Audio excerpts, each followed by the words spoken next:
గజాసుర సంహారం చేశాడు కాబట్టి మీరు నేను సంతోషంగా ఉండగలుగుతాం. వాడు అంత ప్రమాదకరమైన వ్యక్తి ఆ గజాసురుడు. కాబట్టి సుముఖ, మంచి ముఖం ఉన్నవాడు అంటే ఏమిటి దాని అర్థం?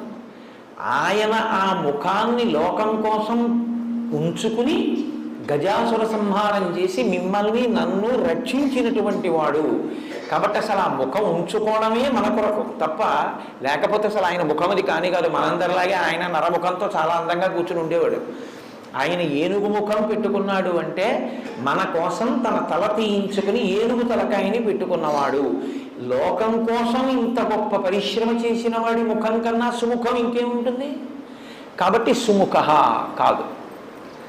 సుముఖ అన్న మాటకు అర్థం ఏమిటంటే అందంగా ఉన్న ముఖం సుముఖం కాదు.